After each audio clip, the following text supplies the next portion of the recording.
Ako po si Nino ng Southern Mindanao. Noong kabataan ko, ang baryo kung saan ako nakatira ay sagana sa mga kwentong patungkol sa mga aswang.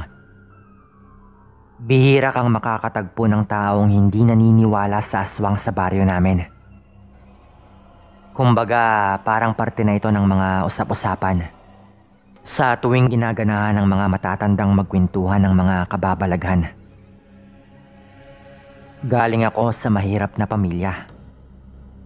Kumbaga parang sa pinakababa na kapag umilata ka sa isang araw ay siguradong wala kang kakainin. Maliban na lang kung katayin namin ang alaga naming hayop na bihira naming gawin. Dahil ibinebenta din namin ang mga ito para may pambili ng bigas. Isang umaga noon, nagbabalat kami ng mais na ibebenta namin sa palengke. Galing pa ito sa maliit lang naman na lupang minana ni tatay sa lolo ko. Napatigil kami nang biglang nagsilabasan ng mga kapitbahay. Dahil may kumakalat na naman daw na usapang may bagong aswang sa baryo namin. Melda, wag mo na munang palabasin ng gabi ang mga anak mo. O maging kayo. Mag-ingat muna tayo. Dagdag pa ng kabaryo namin sa nanay ko. Ayon pa sa kanila, ang hayop na humabol sa mga kabaryo namin ay mukhang aso pero kakaiba. Mahaba daw kasi ang uso at kakaiba daw ang laki nun. Ang usap-usapan noon, dinadayo daw itong baryo namin dahil karamihan sa amin ay may mga alagang hayop. Kalabaw, manok, at iba pa. Kung bakit nila nasabi to ay may mga natatagpuan daw kasing patay na mga hayop na wala nang lamang loob. Nangyari ito ilang gabi nang magkakasunod. Narinig naman namin ang tungkol doon. Hindi lang namin pinansin dahil sa totoo lang, parang hindi na yon bago sa baryo namin ang mga panahong ito. Baka mapatanong ka kung kailan ito nangyari. Dekada 80 pa. Binatilyo pa lang ako ng mga panahong ito. At yung mga nangyari ng magkakasunod bago pa yung umaga na ito, ay kinumpirma mismo ng kabaryo naming maraming alam sa mga ganitong bagay. Na aswang daw talaga ang may kagagawan sa mga nangyayari sa baryo namin noon. Meron kasi kaming kabaryo na tawagin nating Kamuroy. Itong si Kamuroy, yung kalat na kalat sa baryo namin na muntik nang mamatay sa pag-atake ng aswang. Nang minsan daw itong gabihin sa kanyang pag-uwi. At patunay doon ang mga peklat sa tinamo niyang mga sugat. Kung hindi raw ito ng laban ay baka natuluyan na ito ng aswang. Simula noon ay ginugol niya ang kanyang oras sa pagkalap ng mga kaalaman tungkol sa mga aswang. Kumbaga, hindi na naalis ang galit nito sa mga aswang. Dahil sa nangyari nung gabing yon. At gusto talaga nitong makaganti. Meron din kasi siyang malaking peklat sa mukha. At ang sabi ay doon din daw nung gabing yon niya ito nakuha. Hindi lang yon. Dahil sa mga nangyari ay iniwan siya ng kanyang asawa. Dala-dala pa ang nag-iisa nilang anak. Naging abala daw kasi si Kamuroy sa pagpunta sa mga kalapit baryo. Kapag may napapabalitang pag-atake ng mga aswang. Kaya sa tuwing may napapabalitang pangyayari na konektado sa mga aswang sa baryo namin, siya agad ang pinupuntahan ng iba upang pagtanungan kung ano ba sa tingin niya. Kung gawa nga ba ng tao o baka gawa nga ng aswang. Kasi parang yung buhay niya ay doon na lang umikot. Lalo pa at mag-isa na lang din ito. Magkalapit lang din ang mga bahay namin. Isang gabi, nagising kami nang narinig namin ang sigaw ng isa sa mga kapitbahay namin. Sa tono ng pagsigaw ay halatang gulat na gulat ito at natatakot. Itago na lang natin siya sa pangalang Anita. Si Aling Anita ay katabi lang ng bahay ni Kamuroy. Kaya nung nagsilabasan kami ay nandoon na rin agad si Kamuroy. Sa likod ng bahay nila Aling Anita, makikita ang bakas ng dugo sa may labas ng koral ng alaga nilang baboy. Ang bakas ng dugo ay patungo sa may damuhan, na parang pagkatapos yun patayin ay hinila yun doon sa may damuhan. Nung papunta sana kami doon sa may damuhan, binalaan kami ni Kamuroy na baka masuka lang daw kami sa makikita namin. Pero naglakas loob pa rin kami ni tatay. Nung tignan nga namin ay nakita namin ang alagang baboy ni Aling Anita. Nung inilawan namin ay nakita naming wasak ang tiyan nito at nagkalat na ang mga lamang loob nito. Kung titignang mabuti ay gutay-gutay na ang ibang lamang loob, na parang nakuha na ng may gawa nito ang lahat ng gusto niyang makuha. Ang usap-usapan noon ay mukhang dayo daw ang aswang na ito. Kasi kung taga doon ito sa baryo namin, hindi ito mga atake sa katabing bahay pa mismo ni Kamuroy. Dahil kalat nga sa baryo namin na minsan ang nakapatay ng aswang si Kamuroy sa kabilang baryo.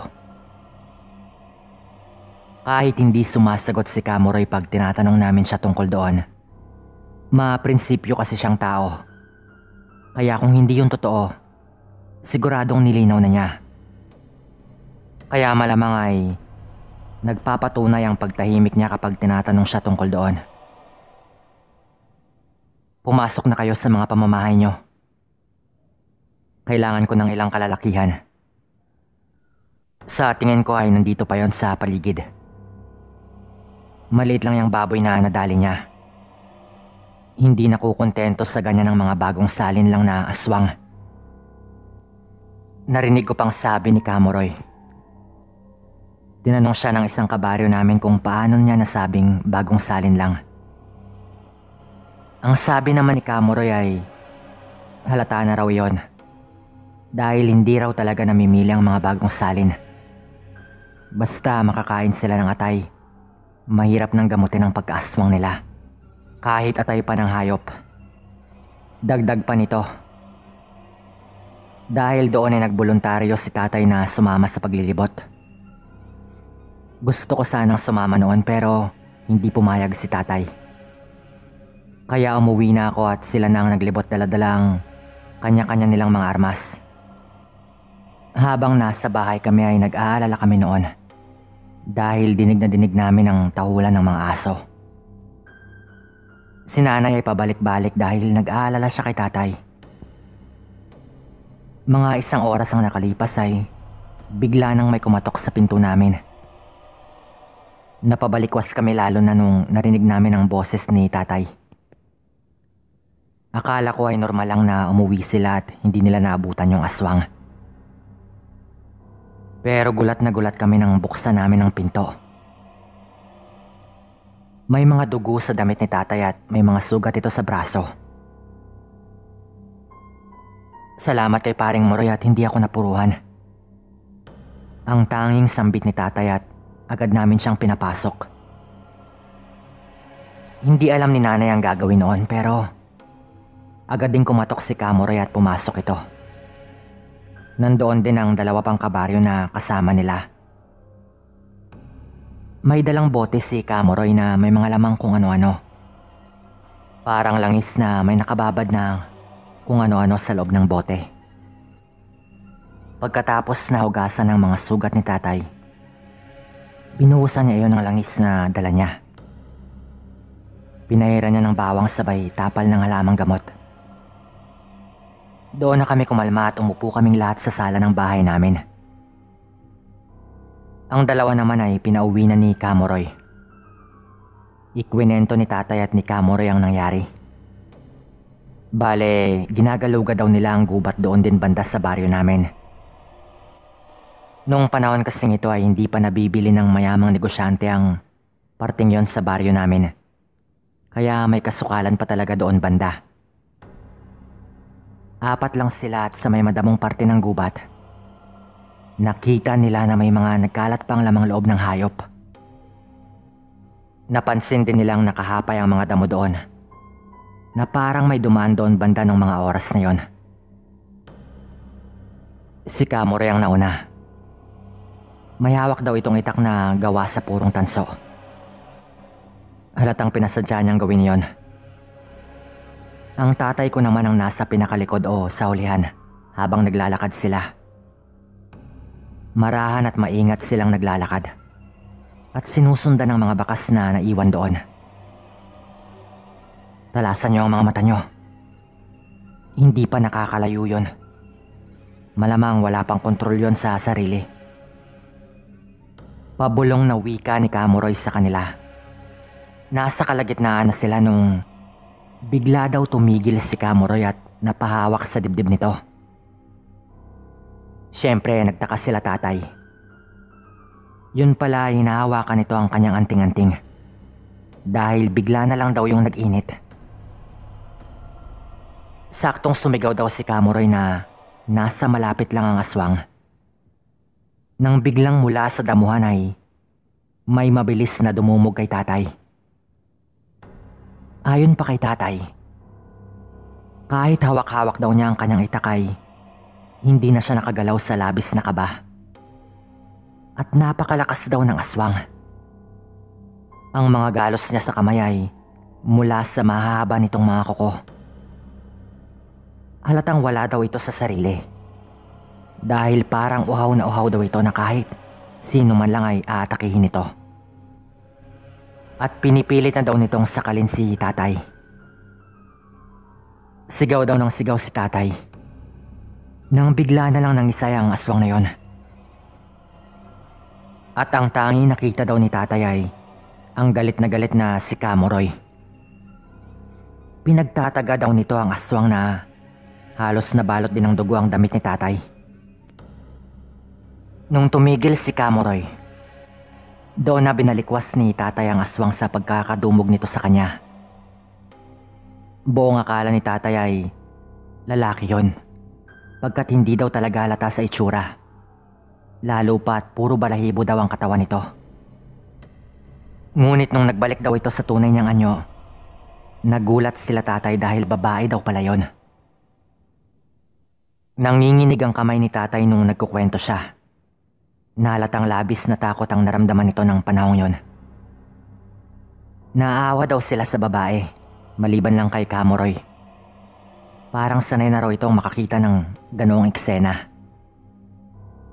Pero bago pa man daw tuluyang malagutan ng hininga ang aswang, katakatakang nagpasalamat daw ito kay Kamuroy. Ang sabi naman ni Kamuroy, kahit siya daw ay pipiliin ding mamatay na lang kaysa maging aswang. Ganoon ang nangyari. At isa pa pala, ang sabi ni Kamuroy ay iba pa raw ang aswang na humabol sa dalawa naming kabaryo. Dahil kapag bagong salin daw, hindi pa raw basta-bastang makakapagpalit anyo. Ayon kasi sa dalawa naming kabaryo noon ay malaking aso ang humabol sa kanila. Tungkol naman siya ng ibabahagi ko sa muli kong pagpapadala ng kwento. Maraming salamat.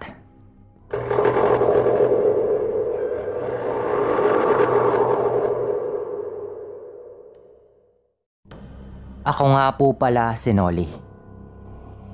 Lumaki sa probinsya sa isang baryo sa Oriental Mindoro. Nakaranas din po ng mga kwentong patungkol sa mga aswang. Pero uunahin ko pong ikwento itong karanasan po namin noong dekada 70. Ang una po naming karanasan sa mga aswang. Mga 1978 o 79 siguro nang mangyari ito. Diyan lang po banda at kabataan ko pa po ito. Mga 14 na taong gulang lang din po ako noon. Tahimik naman po at masaya yung buhay po sa probinsya, lalo na po nung kabataan ko. Simple lang po yung pamumuhay, hindi masyadong komplikado kahit may kahirapan nga din po yung buhay. Ganon pa rin naman po yung hirap ng buhay namin ngayon sa totoo lang. Sa edad kong mga 14 ng panahon po na yon, sanay na po akong magbanat po ng buto. Kahit yung mga nakababata ko pong kapatid. Sa mura po naming katawan, maghapon na po kaming nagbabanat ng buto. Nangangahoy, nagsisibak, nagbubungkal ng lupa sa pinagtataniman namin ng mga gulay. At sumasama rin po sa laot paminsan-minsan para mangisda. Sa edad ko pong yon, nag-aaral pa naman po ako. Nakapagtapos din po ako ng high school nung huli. Pero alam na alam po namin ang hirap ng buhay, lalo na po nung umalis po yung nanay ko at iniwan nga po kami. Ang tatay ko po kasi ay naglalasing din po noon. Madalas po silang nag-aaway dahil doon. Dahilan para masaktan po ng tatay ko si nanay kung minsan. Hanggang sa hindi na nga po siguro kinaya ng nanay ko at lumayas na lang po ito. Simula po noon, unti-unti naman pong nagbago yung tatay ko. Tumigil po ito sa kanyang paglalasing at naging mabuti naman pong ama. Kaso nga lang huli na rin po dahil hindi na po talaga bumalik yung nanay ko. Dito na rin po banda nagsimula ang karanasan po naming hindi po namin malilimutan bilang pamilya. Tuwing Sabado po at Linggo noon, madalas po na pumupunta po sa bayan yung tatay ko para ibenta po yung mga produkto po namin. Mga gulay at prutas po yon dahil marami po kaming mga tanim na gulay at prutas. Bago lang po yun noon dahil dati po kasi may kababaryo po kami na namamakyaw po ng mga gulay at prutas namin. Para siya na rin po yung magbenta sa bayan, na itago na lang din po natin sa pangalang Mang Ramil. Ang problema lang po namin noon kay Mang Ramil, binabarat po niya masyado yung mga produkto po namin. Ang dami pa nga pong libre dahil meron pong mga nare-reject pero hinihingi pa rin po niya yon. Tapos ang mura po ng presyo nitong binibigay po sa amin. Doon na po napilitan yung tatay ko na magsarili na nga po at siya na mismo yung nagbenta doon sa bayan. Isang Sabado po ng gabi, mga bandang 7:00 po ng gabi noon. Bigla pong may kumatok sa pinto namin. Nung buksan po yun ng kapatid kong si Andrew, na mas bata lang po sa akin ng mga 2 taon. Wala naman raw pong tao doon. Tinawag pa po nito yung tatay namin noon, doon po sa labas pero wala po talaga. Pinapasok ko na lang po siya at nagsimula na lang po kaming maghapunan. Nagluto po ako ng tuyo noon para meron po kaming pangulam. Naghanda na po kami sandali. Pero hindi pa man po kami nakakapagsimula. Bigla pong nagtawag sa labas yung tatay ko. Buksan daw po namin yung pinto. Binuksan ko nga po yon at nandoon nga po yung tatay ko na meron pong pinapasang sako na may laman pong mga gulay. Ang tumal daw po kasi ng bintahan dahil ang lakas po ng ulan doon sa bayan. Medyo malayo po kasi yung baryo namin doon po sa bayan. Ang sabi po nito sa akin, samahan ko daw siya roon sa may labasan dahil may mga panindang gulay at prutas pa daw doon at kailangan daw niya ng tulong sa pagbubuhat. Nalungkot po ako noon dahil mukhang sobrang tumal nga po ng paninda na marami nga pong natira. At sinarado ko na nga po yung pinto, sabay sumunod na nga po ako kay tatay. Hindi naman po ganun kalayo yung labasan sa bahay namin. Kaso hanggang doon lang nga po talaga binababa dahil hindi naman po makakapasok ang kahit anong sasakyan. Doon po banda sa amin. Magubat po kasi doon at talagang tao lang po yung makakadaan. Mano-mano din po naming binubuhat ang mga paninda palabas po ng kalsada. Bago po umalis yung tatay ko sa umaga. Kaya ganon rin po kung merong mga natitirang paninda.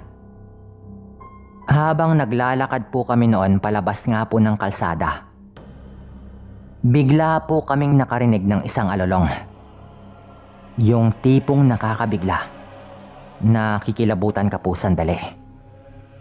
Binaliwala lang po namin yon dahil hindi na rin naman po yun bago kahit medyo kakaiba po talaga yung narinig namin noon.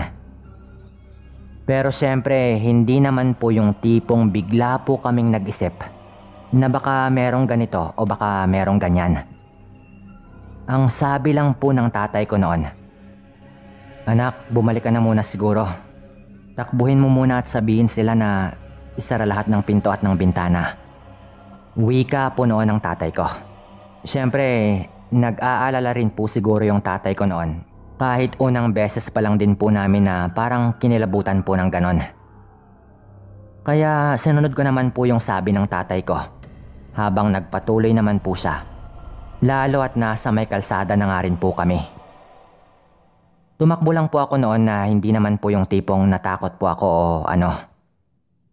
Kinilabutan lang din po kami sa alolong dahil nakakakilabot po talaga yung tunog nun. Nakarating po ako sa bahay noon at sinabihan ko nga po yung mga kapatid ko na isara nga po lahat ng mga bintana at pinto. Pumasok na rin po ako noon sandali para uminom na nga rin po muna ng tubig. Sabay kinuha ko po ulit yung sulo. Sinindihan ko po yon at babalik na po sana ako para samahan po yung tatay ko.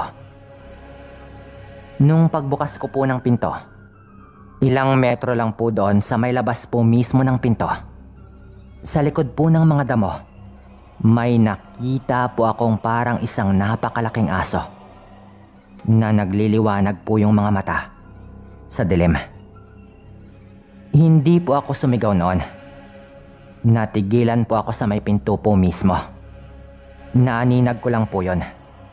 Kaya gusto ko pong makasiguro noon at dahan-dahan ko pong iniangat ang hawak kong sulo para mas makita ko nga po kung ano nga ba yung nandoon.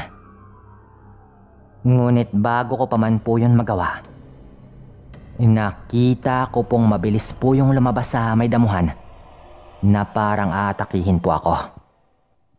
Nabitawan ko po yung sulo noon at agad ko nga pong isinara yung pinto sa baylak po doon. Napasigaw po talaga ako noon, kaya yung tatlo ko nga pong kapatid nagulat na rin po. Meron pa po akong dalawang nakababatang kapatid na lalaki at meron pong isang babae. Nakiramdam po muna ako noon at parang bigla naman pong tumahimik yung paligid noon, Sir Dan. Sinenyasan ko nga po yung kapatid ko na tumahimik muna. Sabay dahan-dahan po akong pumunta sa kusina para kumuha nga po ng kahit anong armas. Nakuha ko po noon yung ginagamit po namin ng tatay ko minsan sa pangingisda po namin noong araw. Parang sibat po yon. Bale, kahoy po yung hawakan at sa dulo po nun ay meron pong maliit na bakal na pinatulis. Yun po yung una kong nakita, kaya yun din po talaga yung una kong dinampot. Nung bumalik naman po ako doon sa may maliit po naming sala kung saan po yung mga kapatid ko, tsaka naman po kami nakarinig na parang may kumakalampag po doon sa may pinto sa likod po ng bahay namin. Naiyak na po noon ang babae kong kapatid dahil natakot nga po ito. Alam ko po noon na hindi po ganun katiba yung pinto po namin. Gawa lang po yon sa tinagpi-tagpi pong maninipis na mga tabla at meron po yung mga siwang. Pinuntahan ko po agad yon, habang yung mga kapatid ko naman po ay nakasunod lang din po sa likuran ko. Pagdating po namin doon po sa may kalaparang siwang sa ilalim po ng pinto, bigla pong may sumilip na nilalang. Yung tipong parang dumapa po ito doon para talagang tignan ang nasa loob po ng bahay. Yung siwang po na iyon, kapag pinasok po yung kamay ng bata, makakapasok po talaga. Kaya nakita din po talaga namin yung itsura po ng nilalang sa likod po ng pinto. Hindi ko po alam noon kung saan napunta yung malaking aso o kung siya rin po ba yon. Nung alam ko pong mabubuksan na po talaga nito yung pinto po namin at nag-iiyakan na rin po yung mga kapatid ko, lakas loob at mabilis po akong lumapit sa pinto. Sabay tinusok ko po yung nilalang ng hawak kong armas doon po sa butas sa pinto na medyo may kalakihan po. Maliit na bakal nga po kasi na napakatulis. Yung nasa dulo po ng hawak ko dahil ginagamit nga po namin yon bilang pangsibat po sa pangingisda. Naramdaman ko talagang bumaon po yon, Sir Dan. Kaya inulit ko pa po yon ng siguro mga 2 beses pa po. Minaliit po siguro kami ng hayop na aswang dahil nakita po niyang takot na takot kami. Pero sigaw ng sigaw pa rin po noon ng aking mga kapatid. Narinig din po namin ang hiyaw ng nilalang na parang nasaktan din po yon. At kasunod po nun ay ang angil na halatang galit na po ito. Ngunit kasabay po nun sa wakas po ay narinig na po namin ang sigaw mula sa tatay ko. Mabilis po yung papalapit doon na halatang tumatakbo. Sa punto po na yon, Sir Dan, nakahinga po kami ng kaunti dahil tumigil po yung nilalang sa kanyang pag-angil. At narinig na nga po naming tumakbo na po yon. Sinubukan ko pa pong silipin po sa pinto at nakita ko po mismo na tumatakbo po yun doon sa may likod po banda ng bahay namin. Napakabilis po nung kumilos at napakaitim po ng balat na mabilis po yung nawala sa paningin ko.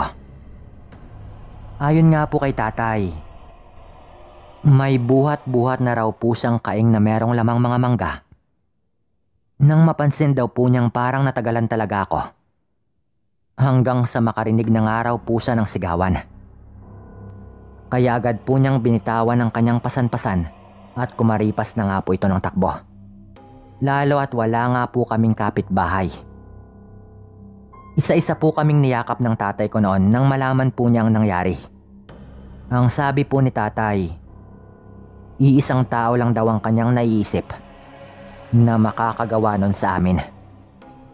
Walang iba kundi si Mang Ramil, ang dating pinagbebentahan namin ng aming mga produkto. Siguro ay nagalit daw po yon noong si tatay na po mismo yung nagdadala sa bayan, lalo at maugong na rin daw pala ang mga usap-usapan na si Mang Ramil daw ay isang aswang.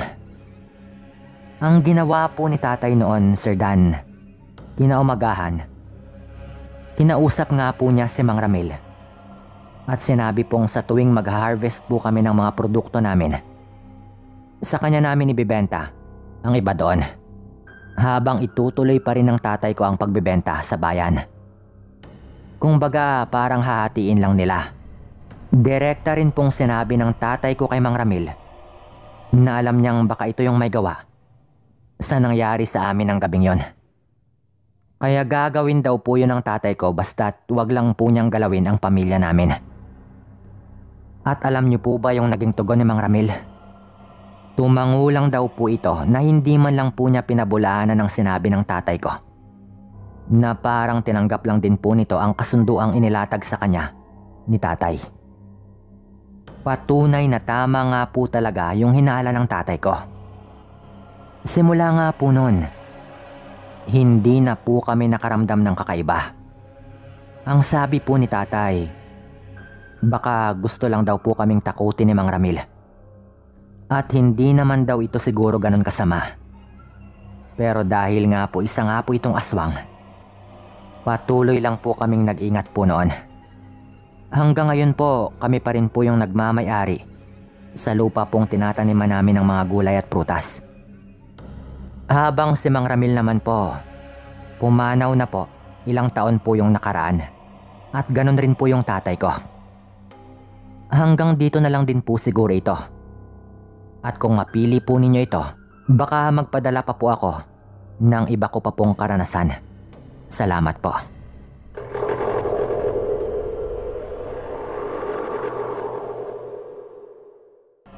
Hello po, Sir Dan. At sa inyong lahat na katulad kong laging nakasubaybay sa mga kwento dito. Sana po ay mapili po ninyo ito. Tawagin niyo ako sa pangalang Meljun. Ito pong kwento kong ito ay nangyari sa probinsya ng Iloilo. Siguro mga nasa 30 anyos na rin po yung nakaraan. Wala pa po akong asawa noon. 28 na rin po kasi ako nung mag-asawa po ako. Pero nangyari po ito noong binata pa talaga ako pero mga lagpas 20 na rin po yung edad. Nasa probinsya pa po ako noon ng tiyuhin ko, sa Iloilo. Ngayon po kasi nasa Mindoro na po ako. Sa kanila po kasi ako lumaki. Marami po kaming magkakapatid. Mahigit 100. Kaya nung sanggol pa lang daw po ako, binigay na ako sa tiyuhin ko at sa asawa po nito. Pero lumaki naman po akong klaro naman po sa akin na tiyuhin ko lang po talaga tsahin ang mga kinagisnan ko pong nag-aalaga. Bale si Choy Arman at si Chay Linda. Ganon po kasi noon sa Iloilo. Kapag tiyuhin mo, Choy po talaga yung tawag. Kapag Chay naman, Chay. Hindi rin po nila mga tunay na pangalan yan syempre. Tinago ko na lang din po para sa seguridad rin po nila. Wala po silang anak kaya siguro inampun po nila ako dahil doon. Bukod pa sa katotohanan na marami nga po kaming magkakapatid at nahihirapan na rin daw talaga noon yung mga magulang ko. Habang yung totoo ko naman pong mga magulang ay nasa Negros Oriental naman po. Minsan umuuwi lang po kami doon at kahit nung maliit pa po ako, ganun po yung sitwasyon. Hindi po katulad sa totoo kong mga magulang. Kahit papaano po ay nakakaluwag-luwag naman po sila tito. May sarili po silang bahay at lupa. At meron din pong lupang sakahan kahit hindi naman po ganun kalawak. Meron din po silang maliit lang naman din po na farm kung saan nag-aalaga po kami ng mga hayop. Meron pong baboyan doon at meron din pong manukan at kung ano-ano pa pong mga alagang hayop gaya po ng pato at ng itik. Kaya nung panahon po na mangyari ito, kami po ng tiyuhin ko ang laging nandoon para mag-asikaso po sa mga alagang hayop.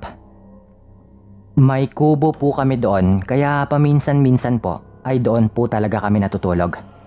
Sa isang linggo, mga 3 beses po siguro. Simple lang naman po ang buhay doon. Probinsyang-probinsya po talaga ang dating. Maghapon po, doon lang po lumilipas yung oras po ng tiyuhin ko. Pero hindi naman po siya araw-araw natutulog doon. May bakod po yun na gawa lang po sa kawayan pero may kataasan din naman po kahit papaano. Nakapagtapos naman po ako noon ng pag-aaral ko ng pagpupulis pero hindi nga po ako nakapasa sa exam. Kaya nag-focus na lang din po muna ako noon sa pagtulong po sa tiyuhin ko. Natinuring ko na nga po ring tunay na magulang. Isang araw po noon, maaga po akong pumunta sa farm po namin para asikasuhin nga po yung mga bagay-bagay po doon. Ang sabi po ni Choy Arman, susunod na lang daw po ito. Sa likod po ng farm po na iyon, kagubatan na rin po talaga na medyo may kasukalan din po. Hindi na po yun sakop sa lupang pinagmamayarian po nila Choy Arman at Chay Linda. Pero doon po kami madalas manguha ng mga kahoy panggatong. Nangahoy nga po ako noon, Sir Dan. Konti lang naman po dahil paminsan-minsan lang naman din po kasi kami nagluluto doon sa kubo. Dahil madalas po, nagdadala lang po kami agad ng pagkain po namin. At hindi talaga kami din madalas na natutulog doon. Lalo na po ako dahil syempre meron din po akong mga ibang ginagawa. Noong araw po kasi, hindi pa po talaga kailangang bantayan kapag meron ka pong alagang hayop. May respeto pa po yung mga tao sa baryo namin. Lalo at magkakakilala lang din po kami. At karamihan din po, magkakamag-anak lang din. Hindi po tulad sa panahon po ngayon na malingat ka lang po ng kaunti. Ninakaw na po pala yung pagmamayari mo. Buhat-buhat ko na nga po noon ang nakolekta ko pong kahoy panggatong at pabalik na rin po ako doon sa farm. Nung malapit na po ako doon, sa may labas po mismo ng farm, nakita ko pong may 2 matandang nakasilip po doon sa may bakod po mismo na tinitignan po nila ang nasa loob po ng farm. Sa unang tingin pa lang ay hindi ko po sila talaga kilala. Nakatingin lang po sila sa loob hanggang sa mapansin na nga po nila na papalapit po ako doon. Ano po sanang atin? Tanong ko po sa kanila kasi hindi ko nga rin po alam kung bakit po sila nandun sa labas po ng bakod at kung ano ba talaga ang kanilang tinitignan. Nung tinanong ko nga po sila, ang sabi po ng matandang lalaki, wala iho. Napadaan lang kami dito. Diyan kami nakatira sa kabilang parte, paglabas lang ng gubat. Wika pa po nito nung tinanong ko po ito. Kabilang parte? Taga kabilang baryo po kayo? Pero matatanda na po kayo Medyo mahirap po yung daan dyan banda. Isa pa, ngayon ko lang po yata kayo nakitang dumaan po dito. Sagot ko naman po noon. Pero agad naman din pong sumagot yung matandang babae naman na mauuna na raw sila. Lalo at may paghahandaan pa raw silang gawin kapag sumapit na ang dilim. Hindi ko po alam noon kung napaparaning lang ba ako pero parang kakaiba po talaga yung pagkakasabi ng matandang babae noon sa mahalaga daw nilang gagawin pagsapit ng dilim. Lalo na po na lumingon pa po talaga ito sa loob ng farm na parang meron pong kung ano doon na kanyang tinitignan at meron siyang masamang binabalak. Lalo na po at lumingon pa po ito sa loob na parang meron pong kung ano doon na kanyang tinitignan. Pareho po sila ng kanyang asawa. Nung umalis na po sila, hindi ko na po inisip pa yon at binaliwala ko na lang din po. Nagpatuloy ako sa ginagawa ko noon at inayos ko nga po yung mga kahoy panggatong sa pinaglalagyan po namin. Dumating po ang tsuhin ko bandang 6:30 na po ng gabi. Doon daw kami matutulog ng gabing yon. Meron siyang daladalang kanin noon. Kinatay lang po namin ng isa sa mga alaga po naming manok at inasal nga po namin yon. Habang hinihintay po naming maluto yon, sinabihan po ako ng tsuhin ko na ipapamana daw po niya sa akin ang sakahan pati yung farm. Parang mag-ama rin po talaga yung aming turingan. Ang pinagkaiba lang po, klaro naman po talaga na tsuhin ko po siya at yun din po yung tawag ko sa kanya. Nung kumakain na po kami noon, nabanggit ko po yung tungkol sa dalawang matanda. At nagulat po ako na nagtanong po si Choy Arman at inilarawan pa po niya ang dalawang matanda na parang alam po niya agad yung tinutukoy ko. Akmang-akma din po yung kanyang pagkakalarawan doon. Kilala po talaga niya sila at ang sabi po niya, wag raw akong makipag-usap sa mga matanda na iyon. Yung tipong parang delikado ang dalawang matanda na sa edad kong lagpas 20. Binalaan niya pa rin po ako ng ganon. Tumangulang po ako syempre. Dahil maging ako din ay kakaiba rin yung pakiramdam sa dalawang matanda na iyon. Natulog lang po kami noon na parang normal lang po na gabi. Sa kalaliman po ng tulog ko noon, Sir Dan, nagising po ako nang makarinig po ako ng putok ng baril. Hindi ko po alam kung ilang beses yon pero dahil po doon kaya agad nga po akong nagising. Napabalikwas ako sa pagkakahiga ko at agad ko pong napansin na wala na roon ang tsuhin ko. Agad ko pong binaling ang aking tingin sa dingding kung saan nakasabit yung baril. At wala din po yun doon. Agad po akong tumayo at halos hindi na po ako dumaan sa hagdan po ng kubo namin. May hagdan po kasi yon dahil nakaangat po sa lupa yung mismong papag. Choy! Choy! Choy Arman! Sigaw ko po noon, Sir Dan. Habang hinahanap ko po siya, halos masuka po ako noon sa pagkabigla nang makita ang ilan po naming mga alaga na nakabalandra lang po sa daan. Walang mga buhay at nagkalat po yung mga lamang loob. Gutay-gutay po yung mga yon. Nakita ko ang ilaw ng flashlight malapit po doon sa may bakod. Alam kong ang tsuhin ko po yon kahit medyo malayo pa. Inilawan po niya ang sa may likod po na parte sa may gubat na hindi ko po alam kung bakit. Kumaripas na po ako ng takbo noon. Naabutan ko po yung tsuhin ko na nanginginig na po sa galit. Agad ko siyang tinanong kung anong hayop ba yung dumali sa mga alaga namin. Pero ayon sa kanya, hindi raw yun hayop, kundi mas masahol pa. Nung sabihin po niya yon, agad po akong nakaramdam ng kaba. Ano pong ibig niyong sabihin? Tanong ko pa po noon sa kanya. Alam ko yung nakita ko. Tinamaan mismo ng ilaw. Naabutan ko yon na nilalantakan ng mga alaga natin. Nung pinaputukan ko yon, mabilis yung tumakas at tumalon mula sa bakod. Sabay dumiretso na dyan sa gubat. Wika pa po ni Choy Arman noon. Pagkatapos po, yung sa loob naman po ng bakod, yung inisa-isa po niyang ilawan yung bawat sulok. Bakit po, Choy? Akala ko ba nakaalis na? Tanong ko pa po. Nakita mo naman kung gaano karami ang namatay. Andito yung isa pa. 2 sila, sigurado ako. Yung 2 matandang nakausap mo, mga aswang yon. Kalat na yon sa kabilang baryo kung saan sila nakatira. Kilala ko sila dahil sa mga usap-usapan. Sagot naman po ng tsuhin ko noon. Sabay binigay po niya sa akin ang kanyang itak at flashlight. Ako na raw ang humawak dahil may baril naman daw siya. At ikutan ko nga raw po doon sa kabila.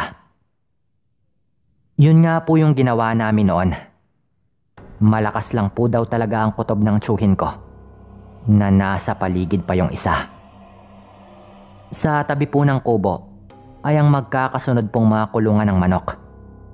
At meron din pong para sa baboy. Inisa-isa ko pong ilawan yon. At nando naman po yung mga baboy sa 2 magkasunod po na kulungan.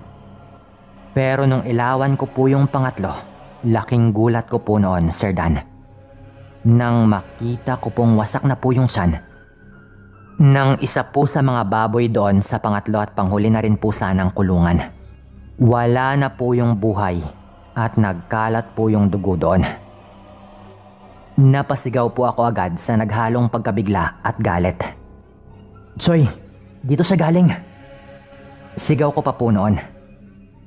Talagang totoo nga po yung sabi ng tsuhin ko na malakas ang kanyang hinalang meron pang isa.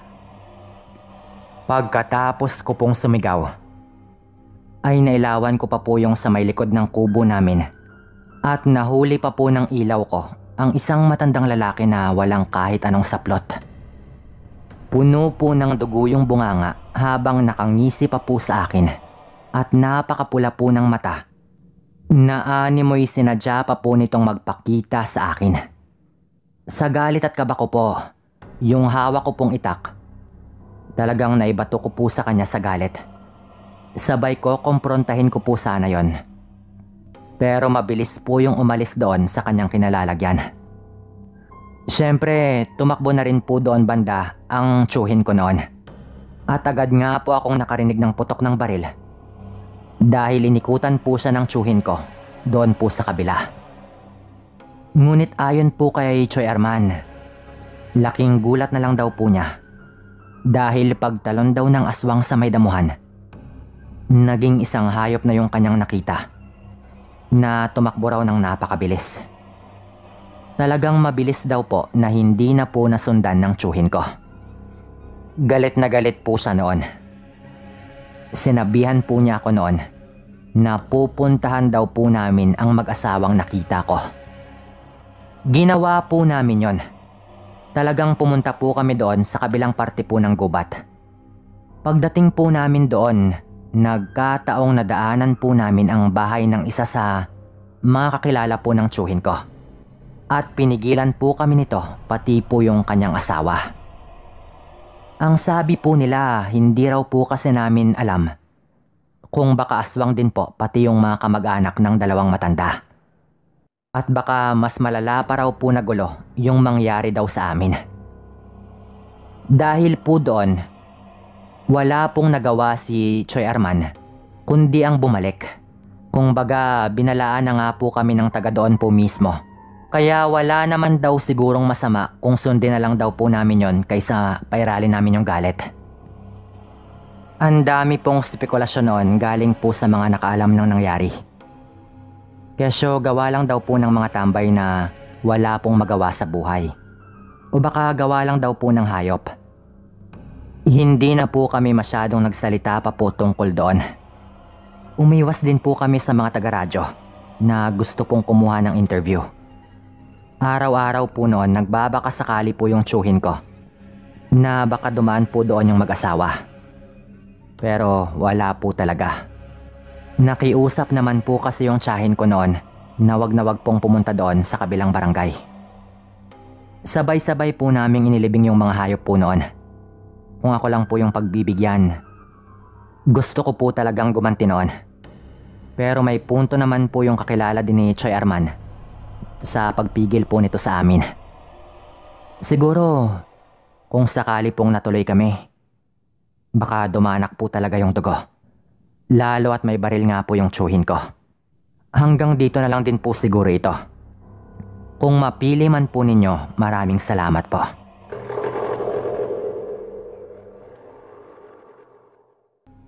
Isang magandang araw po sa inyong lahat. Lalong-lalo na po sa mga tagapakinig ninyo na mga taga-antike. Taga-antike po kasi ako. At sa katunayan, dito rin po nangyari itong ikukwento ko. Nangyari po ito dekada 90 pa po. Medyo matagal na rin pero malinaw ko pa pong naaalala ang lahat ng mga detalye. Yun po talaga ang dahilan kung bakit nakahiligan ko ang makinig sa mga ganitong kwento. Siyempre, ngayong pandemya, medyo walang magawa halos sa bahay. Nakikinig po ako lagi. Lalong-lalo na po sa inyo nila Sir Chris, Sir PB, Miss Pam at iba pa pong channel na medyo madalas pong mag-upload ng kwentong aswang. Tawagin niyo po pala ako sa pangalang Ryan. Noong ako ay bata pa lamang po, dinala po ni tita sila lolo at lola doon sa Maynila. Kaya hindi ko na po naranasan talaga halos ang aruga ng lolo at lola. Pumupunta naman po kaming Maynila noon.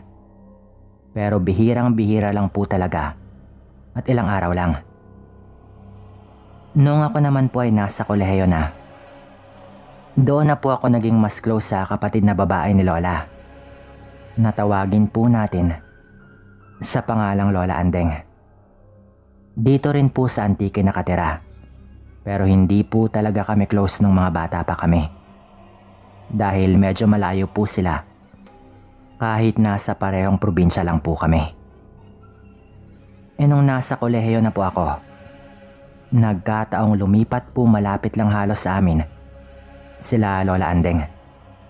At nagtayo po sila ng maliit na lugawan sa may gilid ng kalsada. Kaya doon po ako nag-aagahan madalas pagkatapos magpapawis sa paglalaro ng basketball. Kasama ko po ang barkada ko lagi, simula po noon. Naging mas close na po kami ni Lola Andeng. Lalo at lola ko naman din po talaga ito. Dahil kapatid nga po siya ng lola ko. Nung panahon po na ito, mga lagpas 70 na rin po si Lola Andeng. Dahil mas matanda lang naman po sa kanya ng 2 taon, si Lola Nilda.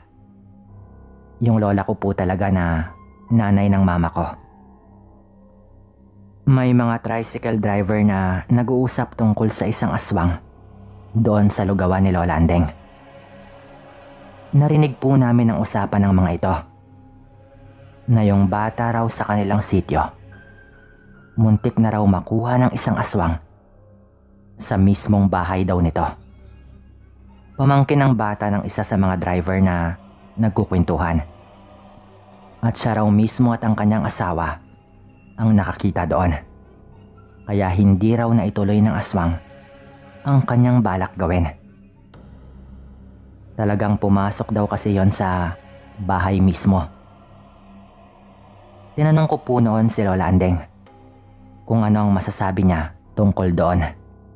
At nagulat po ako nang sabihin ni Lola Andeng na mukhang totoo raw talaga yon base doon sa kwento ng tricycle driver. Pagkatapos po niyang sabihin yon, tinanong po ako ni Lola Andeng kung naniniwala raw ba ako sa mga aswang. At kung naniniwala rin daw ba ako na merong mga aswang na hindi masama. Parehong oo po ang naisagot ko doon sa parehong tanong. Hindi ko po alam noon pero sa probinsya po kasi may naririnig naman din po kami tuwing gabi. At meron ding pagkakataon na may nararamdaman din naman kami. Kaya normal lang po na maniwala po ako doon. At alam ko pong kahit ganon sila, meron at meron talaga sigurong mabubuti. Yun po ang sa isip ko noon. Hindi naman po kasi porket ganon sila, ang ibig sabihin lahat na sila masasama.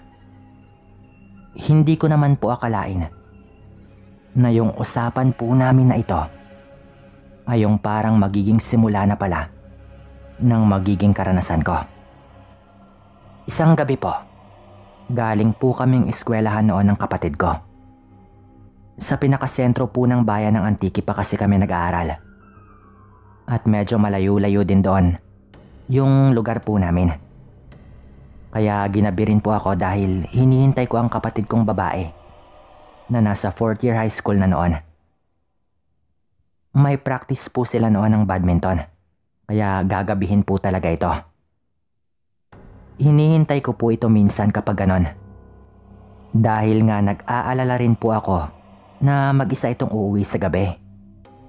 Kapag kagabi po kasi wala na pong tricycle na pumapasok doon po sa baryo namin. Kung meron man ay sobrang bihira lang po talaga, kaya talagang mapapalakad ka po. Kakaunti pa lang po kasi ang tricycle sa amin noon ng mga panahong ito.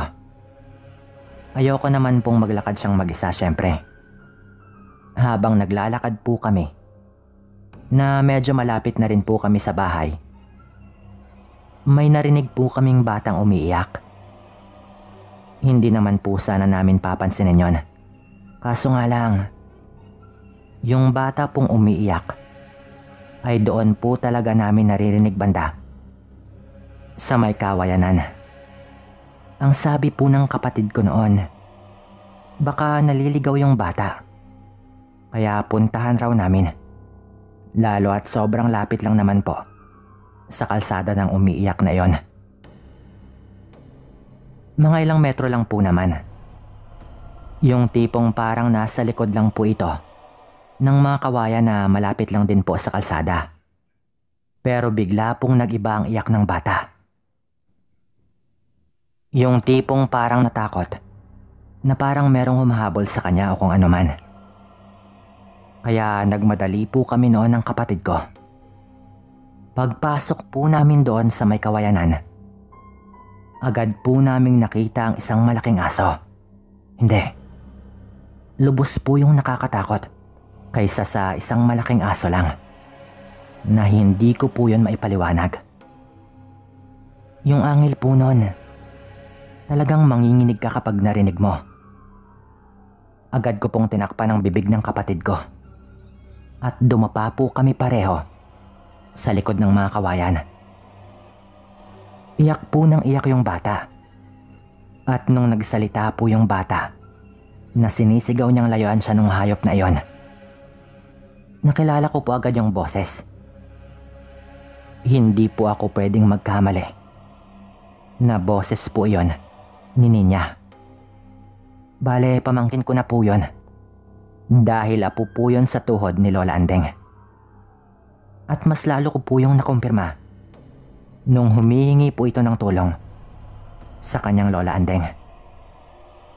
Talagang sinisigaw po nito ng malakas ang pangalan ng kanyang lola. Naunahan lang po kami ng takot nang makita po namin agad ang nakakatakot na hayop na alam ko pong aswang. Nung bahagya ko po yung sinilip, kahit medyo madilim, ay alam ko po talaga na sininya po yon. Kaya mabilis ko pong sinenyasang tumahimik lang ang kapatid ko. Sabay dumampot po ako ng putol na kahoy. Dahil siyempre, pamangkin ko pa rin po yon. At hindi ko po yun pwedeng pabayaan na lang doon. Tatayo na po sana ako noon, hawak-hawak ang putol na kahoy. Kahit medyo nanginginig po ako sa kaba. Nang sa likod po ng mga damo, ay may bigla pong dumating. Nag-aangil din po yon. Yung tipong talagang nakakatakot. Pero iba po ang itsura nun. Nakadapa po yon, Sir Dan, na parang tao rin po pero mabalahibo po at nagbabaga yung mga mata. Naaaninag ko po ng bahagya dahil pabilog na rin po ang buwan ng gabing yon. At medyo tumatagos po ang liwanag doon sa mga kawayan. Hinila ako ng kapatid ko noon. Kaya napatras po akong muli sa aking kinatatayuan. Nabigla po kami ng husto ng kapatid ko nung tinawag pong lola ni Ninya ang dumating na yon, na walang dudang isa rin pong aswang. Dahan-dahan po itong lumalapit doon sa malaking hayop na parang tinataboy po niya yon. Nung una ay parang ayaw pa pong umalis ng hayop. Pero nung parang nagalit na po yung bagong dating na nilalang, agad po yung umalis. At hinayaan po niya ang bata. Masyado pong mabilis ang mga pangyayari. Nagulong-gulo po kami noon ng kapatid ko. Maya-maya pa po, habang nakadapa po sa lupa yung nilalang na babalahibo, umuungol po yun na parang nasasaktan. Laking gulat po namin nang bigla po yung nagbalik sa anyo ng isang matandang babae. Walang iba po kundi si Lola Andeng. At agad po siyang niyakap ng kanyang apo na si Ninya. Kitang-kita po namin yun ng kapatid ko. Iniligtas po ni Lola Andeng ang apo niya sa isa pang aswang. Pagtingin ko po sa kapatid ko noon, umiiyak po ito na takot na takot. At siguro dahil din sa labis na kaba, bigla pong tumakbo ang kapatid ko palabas doon sa may kawayanan. Nakita ko pong lumingon doon banda si Lola Andeng. Bago po ako tumakbo at sinundan ko ang kapatid ko. Tulad nga po ng sabi ko, malapit na lang din po kami sa bahay namin noon. Palingon-lingon po ako noon habang tumatakbo at sumisigaw naman po ang kapatid ko. Bago po siya makapasok sa bahay, naabutan ko po ito agad. At agad ko po siyang pinagsabihan na huwag siyang lumikha ng iskandalo. At ako nang magpapaliwanag kila mama. Nanginginig at takot na takot po noon ang kapatid ko.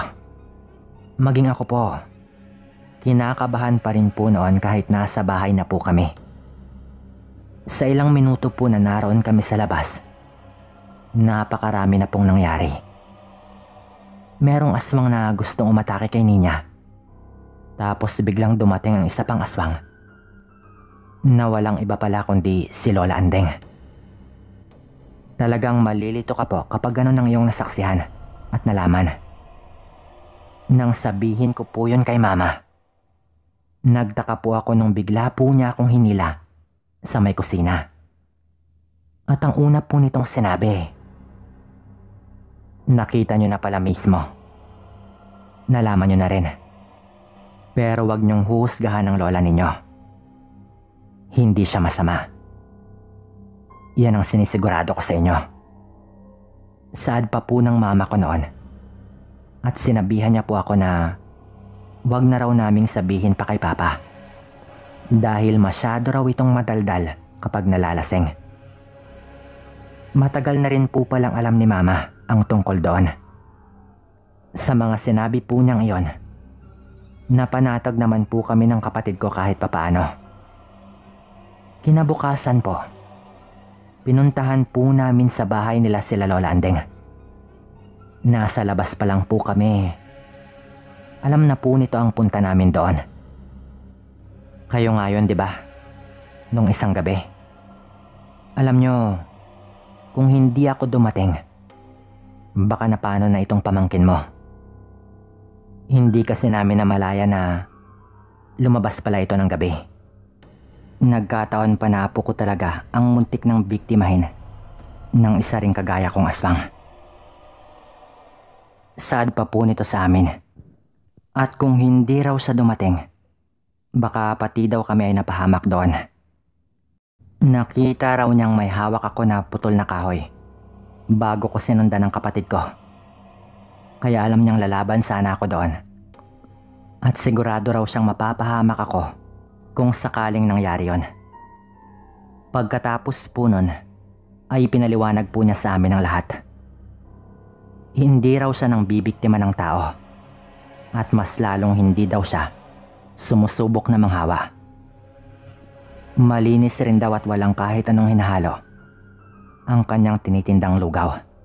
Kaya alam raw talaga ng kanyang pamilya, pati na rin ang kanyang apong si Ninya, ang tungkol sa kanyang pagkatao. Simula po noon, napanatag naman po kami. Patay na rin po si Lola Andeng ngayon at talagang dinala po nito sa hukay ang kanyang pagkaswang. Alam po namin yon dahil ang pamilya po namin mismo ang nagpatawag ng albularyo para isaayos ang kanyang libing. Patunay po ito na hindi po lahat sa kanila ay masasama. Meron naman pong mabubuti. Sinasabi ko po sa inyo ngayon. Hanggang dito na lang po. Salamat.